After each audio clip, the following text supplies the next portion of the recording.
Welcome to the Copeland Coaching Podcast, where it's all about turning your job search into a slam dunk. Your host is Angela Copeland.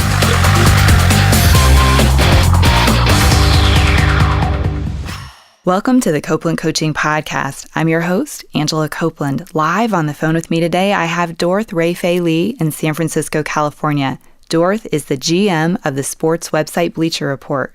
Previously, he worked at Yahoo, CBS Interactive, Stanford University, and UC Santa Cruz. He holds a master's in sports business management from the University of San Francisco and a bachelor's of psychology from UC Santa Cruz. Dorth, thanks for joining me today. Thank you for having me. Well, it's so exciting to chat with you. I mentioned before we got started that I actually talk to a lot of different job seekers who are interested to work, whether it's in professional sports or in a company that is sort of around the sports industry. You have worked in sports for a long time. I was looking at your background. You even worked on the Winter Olympics at one point when you were at Yahoo. But I was curious if you could talk a little bit about what initially got you interested in sports or working in sports. Yeah, definitely. So, I mean, like a lot of kids, I played a lot of sports, and I really came to value kind of all the life lessons you can get from sports, the teamwork, the pushing yourself, and I just really was sort of addicted to that aspect of what I thought sports offered, and so it was so much fun. And so when I went to UC Santa Cruz as an undergrad, I just started, volunteering and working in the athletic department. And UC Santa Cruz was a Division III school, mm-hmm. and they were under-resourced. And because of that, there was just a lot of things I could do. And as much time that I was willing to put in, they would let me. And so I just turned that went from 12 hours a week to 20 to 30 to 40, and then probably even to 60, because it wasn't work for me. I just really enjoyed it. I enjoyed the responsibility, and I enjoyed, even as an undergrad, really getting the responsibilities of sort of a full-time staff member. Oh, that's great. Uh-huh. Yeah, so then when I graduated, I made myself sort of so invaluable to them that they were able to hire me, and I stayed there for 1 year, and then I went on to grad school. But I think for me working, I've always worked in the sectors where sports, technology, and media sort of overlap. So if you think of it as mm-hmm. a Venn diagram, those three things, pretty much every one of my jobs had those three components to it. Mm-hmm. That's awesome. It's such like a perfect, unique sort of space. So you mentioned that you played sports. Which sports did you play? So I played basketball and tennis, but I wasn't good enough to continue playing past high school. So working in the athletic department was kind of a way to kind of stay involved without actually playing. Yeah, that makes sense. So when you worked and you were still in college and you were sort of, gradually building up hours, what kinds of things were you working on? Yeah, so I definitely had a lot of different hats. I was their sports information director, so I handled all the publicity and all the stat keeping for, I think at that point they had like 12 or 13 teams. And that would involve, working at the games, working at the scores table, faxing the results after. And then I also actually, my junior and senior year, actually was I was an assistant coach on the women's basketball team. Oh, wow. Which was probably, other than my current job, like probably the most fun job I've ever had, because just being a coach, it's just, it's very fulfilling, and it's just, it's a lot of fun. And so, I was a sports information director. I was the women's basketball assistant coach, and then recruiting coordinators, and I created recruiting databases for them online. I did their websites. I did a lot of different things. Mm-hmm. I just, as much time as I had and as much things they were willing to give me, I did. Yeah, so it sounds like these jobs didn't just exist. It sounds like you probably took a lot of initiative to kind of grow your role over time. Is that true? Definitely. I mean, a lot of the things I was describing, especially like the recruiting database and the website, either didn't exist or existed in a very sort of small way before sort of taking it on and growing it. So, and they were just, it was the athletic director and me, and it was literally like other than the coaches, from an administrative standpoint, it was just the two of us. So, yeah, he utilized me well. Oh, that's so great. Well, you mentioned that you've kind of always worked in this space that's sort of an intersection between sort of sports and technology. Why do you think the online space works so well for sports? I think it's really about the immediacy of it. You can, as a sports fan, you always want either the breaking news at your fingertips, you want the stats, you want the latest rumors. And when the internet came along and gave fans the ability to get that stuff just whenever they want, I think it just really lended itself really well to passionate fans. And so I think, the other sectors that it lends it really well to is like finance, right? Things that people are really passionate about and are willing to spend a lot of time and money on, I think it really works really well for. So, yeah. No, that's great. That's great. Well, so what is it that you do at Bleacher Report that helps you to stay competitive in online? Because I know, with the internet in general, the barrier to entry is often kind of low, to build a website and that sort of thing. So what sorts of things do you do to stay competitive with some of the other big name, sports websites?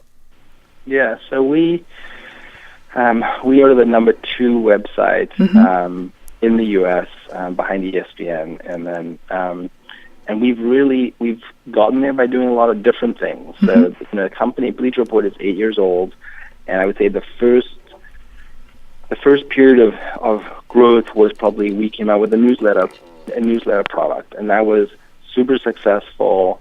And what was special about that was that it wasn't just Bleacher Report stories. It was we were curating the web, and we were sending, if you were a Memphis Grizzlies fan, and I'll use that because that's what you guys are, and we would send you, the 10 to 12 stories about the Memphis Grizzlies that you needed to know about. And maybe only 3 or 4 of them were Bleacher Report. And we built trust with fans. And then the next sort of level of growth for us came around Google News. When Google News sort of kicked off, it really presented an opportunity that if you created the right content that was meeting the demand of what people wanted, you could gain a lot of new users, and people would come to your site and then come to like it and trust it and so forth. And so one of the early stories we discovered was the NFL draft, right? So back in the day, before we came along, people really only did mock drafts at the end of the NFL season because that's when people knew the order the teams would be drafting. Well, we realized by kind of looking through a lot of data that people were really interested in mock drafts much sooner than the media was creating them. So we kind of recognized this inefficiency in the marketplace. And I think that term and that idea of looking for inefficiencies in the marketplace and serving those inefficiencies is really something that Bleacher Report has prided itself on and is really part of the DNA of our company. And so we started creating mock drafts. If the Philadelphia Eagles went 0-4, by the data we knew they were really sort of giving up on the season and looking towards next year and wanting to know who the Eagles would be drafting. The same thing with maybe the New York Giants. If they went 2-6, we knew if that's their record, they're going to be thinking about who's my next coach. So it was creating content that we knew people were interested in and thinking about. And I think really the company was able to do this because the 4 founders, they weren't journalism majors, they weren't media insiders and experts. They were outsiders. They were sort of economy, business, philosophy, and mathematics majors in college. And so they looked, when they built Bleacher Report, they really did it from a fan's perspective, what they would want and what would make sense to them. And they didn't have all these preconceived notions of how a media company has to be. So in that way, their sort of, we'll call it, their ignorance was really a benefit because they could build something from the ground that just made sense to them. Oh, I love that. And a lot of the principles that you're mentioning, the ideas, aren't really specific to sports. They're more, they could be applied across many different industries.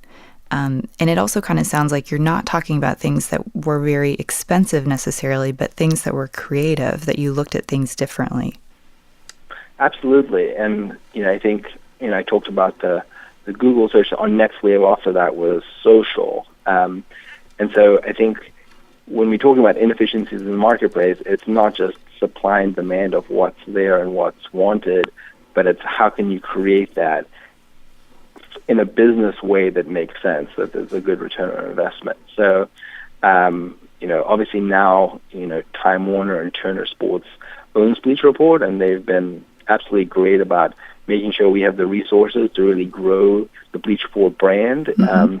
But prior to that, we were a startup. So, you have to be scrappy, and you really have to focus on, if you have X amount of dollars, what's the best way to grow the business with that amount of money? Is it hiring another engineer? Is it hiring another writer? Is it hiring an editor? And just kind of figuring out how best to use your very limited resources. Yeah, absolutely. I love that concept, whether it's in business, when you're working in a business or a startup, or whether it's, coming to job seeking and you're out there looking for a job. The more, creative and scrappy you can kind of be, the more successful I think you'll often be. And, speaking of that, a lot of the folks who ask me about working in sports, one of the questions that comes up is it important that employees have actually played a sport before? I mean, do you find that a lot of the employees at Bleacher Report have played sports themselves, or are they just fans? When we're interviewing people, we definitely ask them if they're fans and what. We definitely test them on their fandom, like how strong a fan are you, and which are the teams you follow, and we'll kind of grill them a little bit to kind of make sure that they're not BSing us. But so being a fan is really important because that's just paramount to kind of everything we do.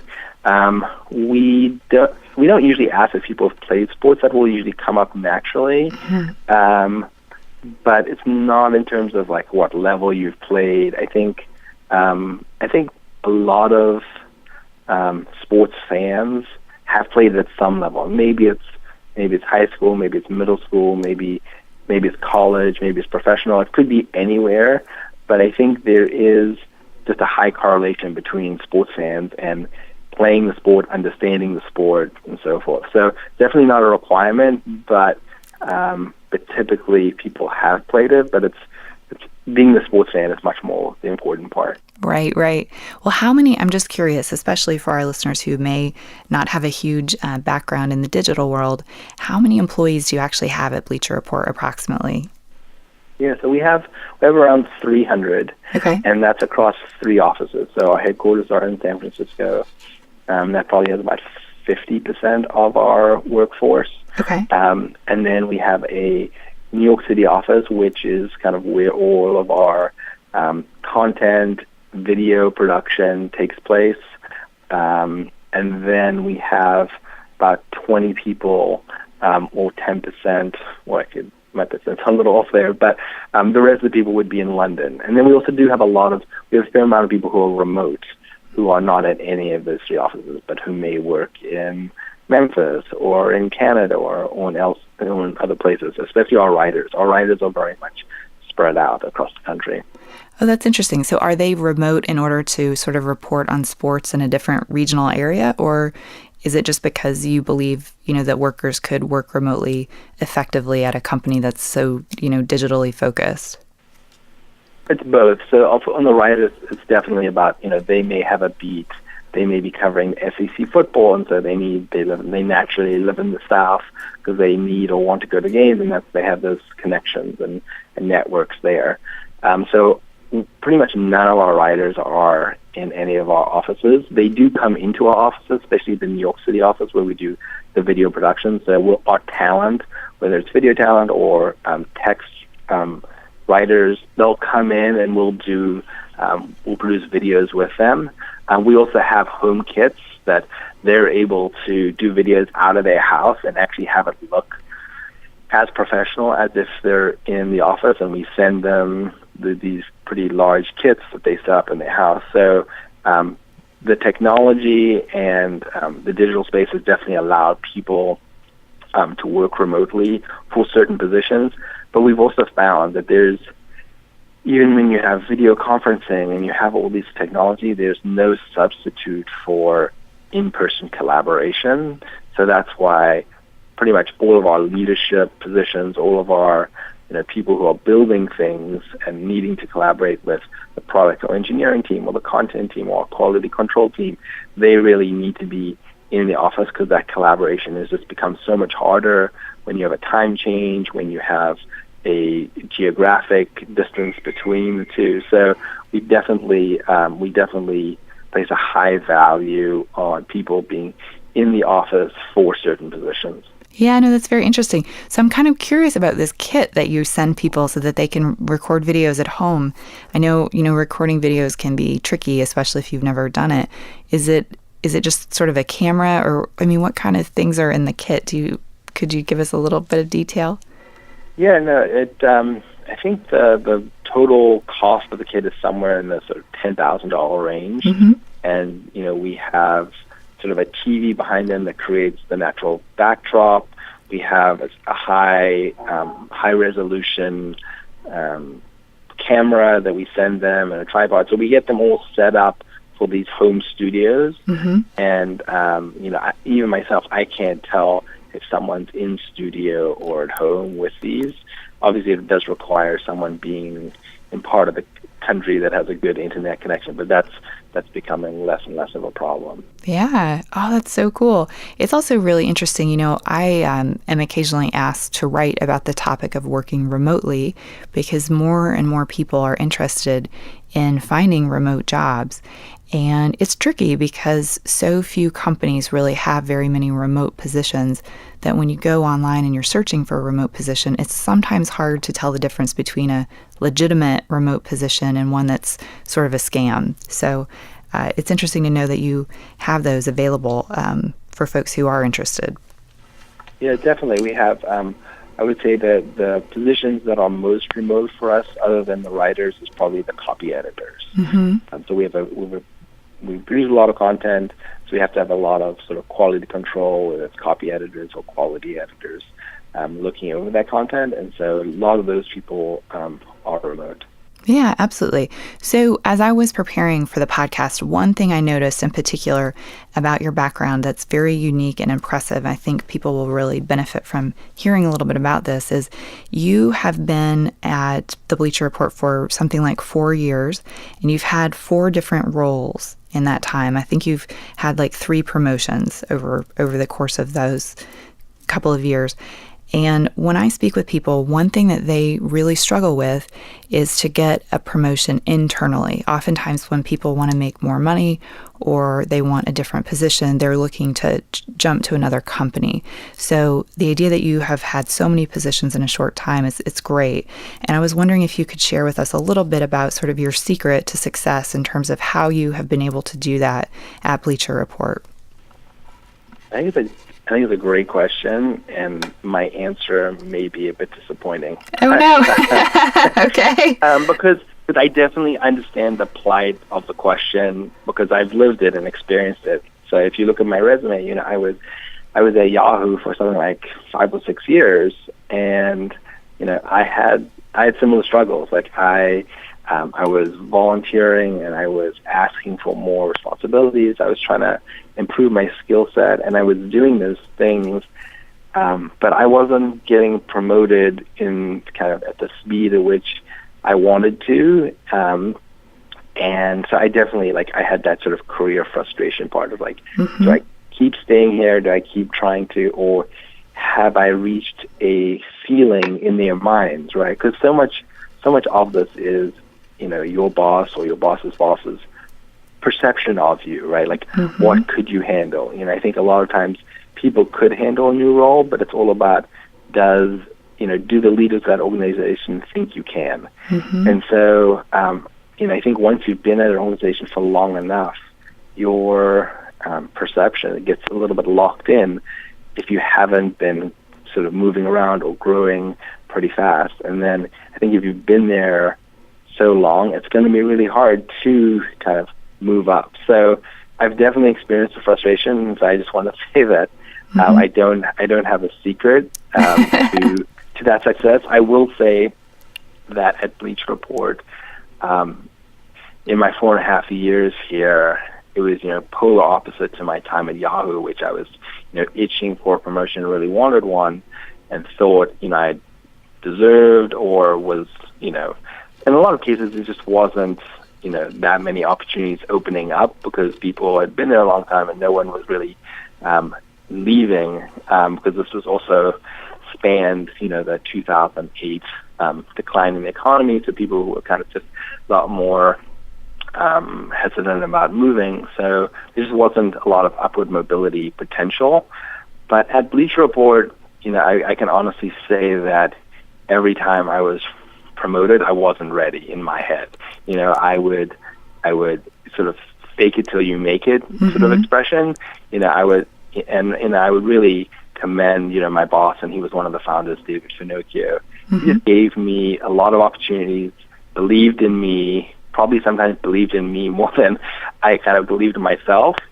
But it was one of those things where I respected him so much. And I was like, I took the attitude, well, if he thinks I'm ready for this, I will be ready for this. And I will kind of do that fake it till I can make it sort of attitude. So I can say in each one of those promotions, I was still getting my feet underneath me. And so I've been very lucky. I don't know.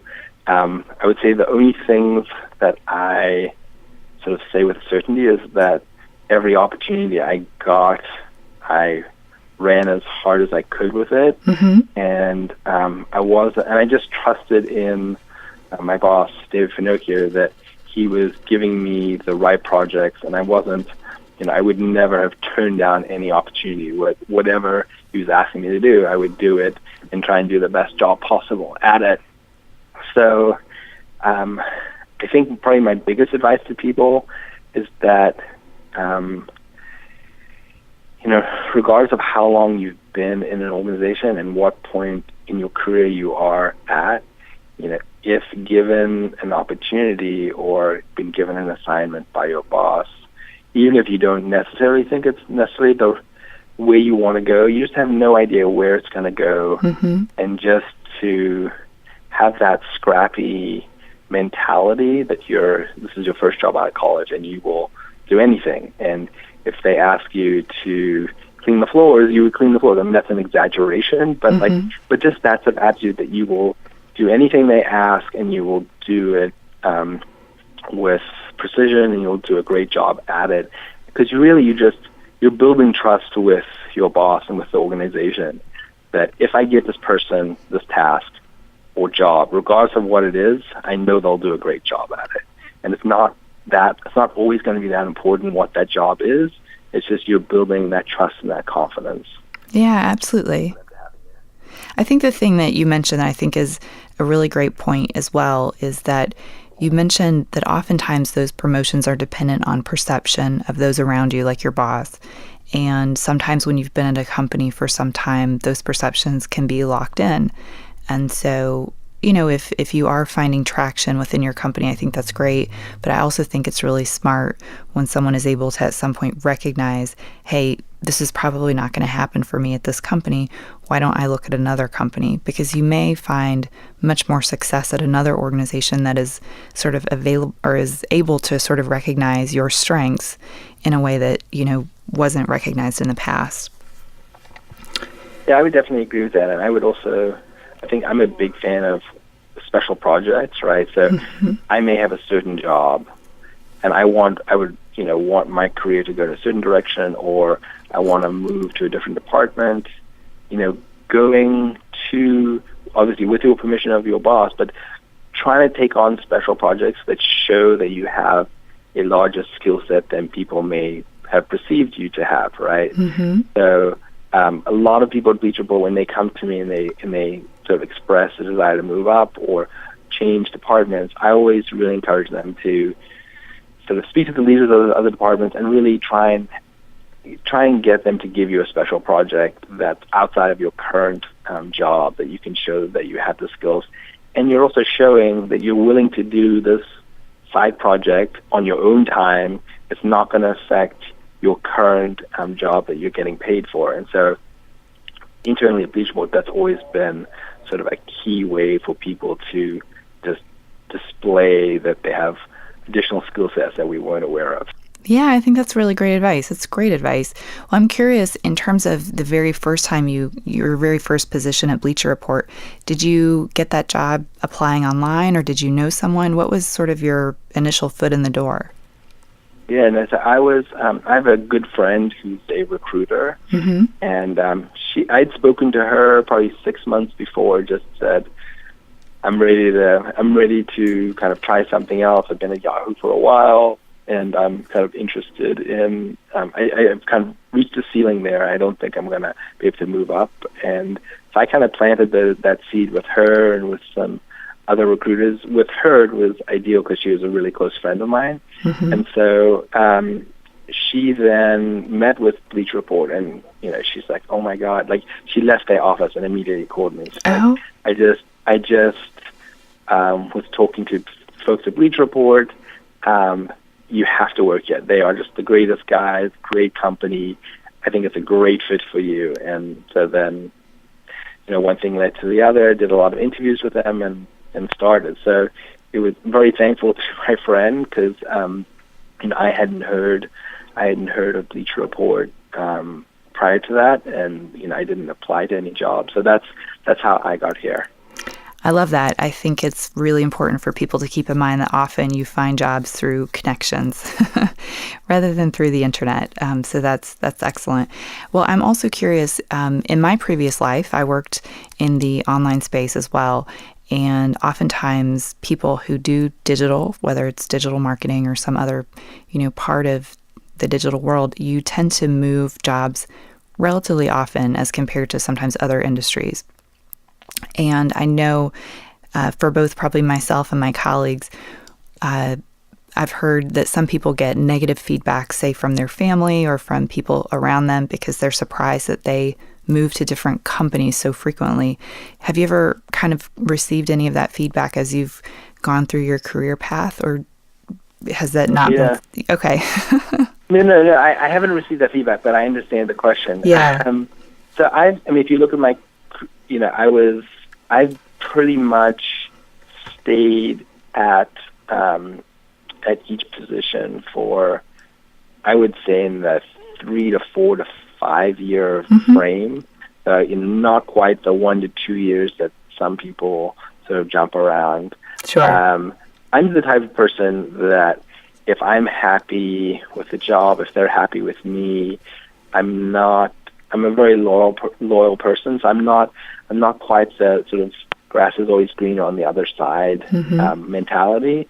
So for me to switch jobs, there's a cost to that. There's meeting all these new people and leaving all your previous people that felt like a family, and there's all these things. And so for me to leave, the current job has to either be not making me happy, or the opportunity, the new job is so high that I just couldn't, it would be foolish not to take it. So that's been my sort of perspective on that. I think, we have a large engineering team here. It's the Silicon Valley.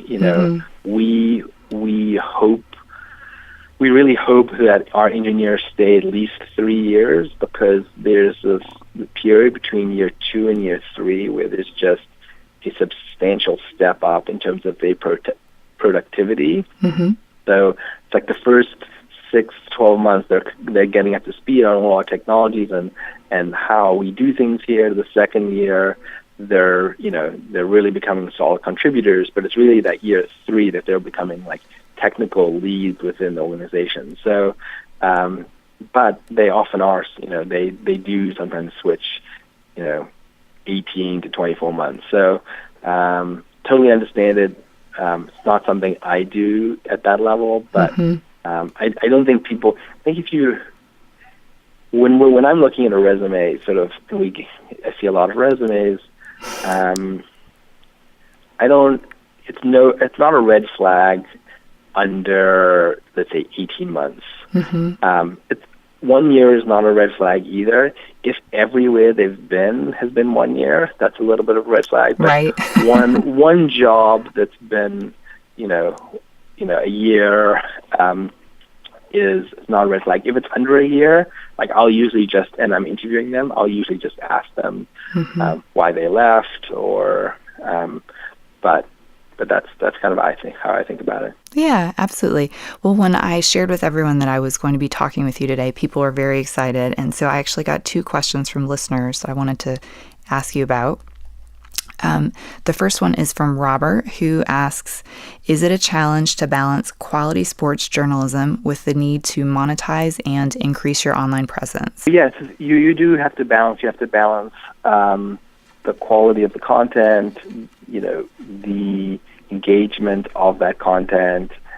We are always trying to improve our content. We're trying to actually create less content. So when Bleacher started, 8 years ago, we were more of a platform where it was pretty easy to write on our site. Right now, all of our writers are paid, so we have a full professional writer base, but that wasn't always the case. And we, at our high point, we were publishing somewhere between 1,000 and 1,200 pieces of content a day. Now we're producing a lot less. We're producing somewhere between, I would say, 200 to 250, and we've gone from 1,000 writers to 250. So we've really scaled back the quantity, but increased the quality. And I would say that has been an initiative for the last sort of 3 to 4 years, partly since Turner acquired us and we were able to, put more resources into the company, but just partly because, at the beginning we were more of a writing platform, and then we became more of a media company. So, not sure if that fully answers the question, but yes, we do always have to weigh. And it's user experience as well. Like, how many ads do we want to put on the page? How invasive are those ads going to be? And we're trying to, as a publisher that's dependent on advertising, we're trying to provide value to our clients, to our sales clients, and also create a great user experience for our users. And finding that right balance is a continual shift, and both users are continually changing, the industry is continually changing. What advertisers are expecting is continually going up. They want more for less continually, and they want more impact continually. So it's finding that right balance is a challenge, and a lot of the questions and a lot of the problems or the solutions that we're trying to figure out that come to my desk are around balancing user experience and monetization. Yeah, absolutely. That makes a lot of sense. Well, we have one other question from a listener, and JJ asks, what is your hiring process like? In particular, how do you go about hiring writers, and what kinds of people do you look to hire? Yeah, so we pretty much post all of our jobs on our website. We have a careers page, and we try and be very transparent about who we're hiring, what positions we're hiring for, both for external candidates, but also for internal. We talked about people, wanting to change positions or departments. We think it's really important that, if we're adding a new position, that people internally know about it, because it's just not great for morale if you're just hiring people from the outside and the internal people didn't think they had a shot at it or didn't even know about it. So we do, for the most part, do all of our posting on our careers page. So that's our general hiring take. Depending, for engineers, it's really, the market is really in the favor of the engineers. But for our content, programming, and writers, for every position we post, we may get, 50 to 500 resumes, and there's a lot of people who are applying for one job, and so it's highly competitive. Yes, and that way, sometimes it's like, how else can you get noticed versus just submitting a resume? Is there someone at the company that that you are connected through LinkedIn, or is there another way that you can be persistent, that you can try and get noticed without being annoying, right? Because there's always, you want to stand out, but you don't want to do it at a point where, the people at the company are like, this person's contacted everyone in the company, right? So it's that balance to try and get right. From a writer perspective, it's really about having a niche, being really good at it. Like, are you a feature writer? Are you an investigative writer? Are you a columnist? Like, what is your niche? What's your expertise? I would say if someone is a generalist, it's going to be a lot hard, because it's just going to be hard for them to stand out. We're looking for people that have specific skill set and are sort of experts at that, and that's really what sort of at this evolution of the company we're looking for. Yeah, that makes a lot of sense. I think I saw something on your website as well about some kind of like a writing, I don't know if it was a school or a program that people could apply to be a part of. Is that right? Exactly. So the acronym is APSM, and we have a writer program, and it's actually a paid internship program where and we travel around to all these different schools looking for folks that either are juniors or seniors or about to graduate, typically out of journalism programs or out of new media. Sometimes people would submit their Instagram account, so it's not just pure writing. It's digital media. It's graphic design. So we're looking for those new and upcoming stars. Typically, that program focuses on inbound college, but you don't necessarily. It's open to everyone, and that program is really just it's a feeder program to try and find kind of the next big stars and try and uncover them, because we always want to be looking for that next big talent. Oh, that's awesome. It looked very, very exciting when I saw it, so I wanted to be sure and ask. Well, we've covered so many different topics. Is there any, are there any last thoughts that you'd like to leave our listeners with who are interested in starting a career in sports? Yeah, I mean, I think it's it can be really tough if you're not at the beginning of your career, because sports is by nature nights and weekends. So you're often working nights and weekends, but you're also working during the day. So it's a lot of hours. I've been working in the sports industry for, I think, going on 17 years, and have seen a lot of people who said they want to work in sports, and they do it for 2 or 3 years, but then after a while it just becomes a grind and the hours become too hard. So you really have to be super committed, because there can be a high burnout factor, because and it has to feel like it's not a job, right? And so it has to feel fun. You have to love coming to work. So I would say working in sports is not for the what's the expression? The light of heart, or the right. It's hard, but you get to work. Everyone who works in sports knows how hard it is, and they've made those sacrifices, and they're really passionate about it.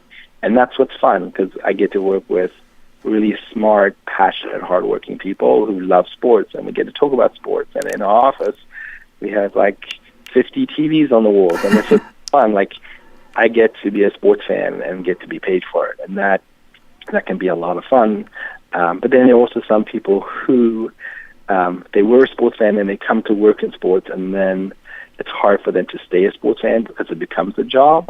So it's a tricky balance, but I would say if you want it bad enough, you can definitely work in sports. You just have to be really upfront about the sacrifices you'll make. Both, if you have a family and kids, like it's a lot of work, but for me it's been worth it, and I I love it, but it's hard.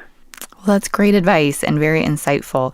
And I think probably all of our listeners already know, but they should go visit your website at bleacherreport.com. Is there any other social media or any other place you think would be great to direct them to as well? Yeah, I mean, if you're a Bleacher Report fan or you're looking to work at Bleacher Report, we really encourage people to know about our app. That's our premium product. It's called TeamStream. It's on all the platforms. You download it. Really, if people are coming in for an interview and they aren't familiar with the TeamStream app or don't know it, they're definitely behind the eight ball in that interview, because that's our premium product. And then a lot of people sort of interact with our brand and understand what our voice is by kind of following us on Twitter and Facebook and Instagram. So I think if you're wanting to understand what the Bleacher Report brand is, I think following us on all those social media accounts, typically you understand our voice, understand what content we think resonates, and so forth. Yes, absolutely. Well, Dorth, thank you so much for joining me. This has been great. Well, thanks very much for having me. Thanks, everyone, for listening. Tune in next week for another edition of the Copeland Coaching Podcast. And if you haven't already, please be sure to subscribe on iTunes or Stitcher so you never miss an episode. Thank you for listening to the Copeland Coaching Podcast today with your host, Angela Copeland. Tune in next time to get more great tips on turning your job search into a slam dunk.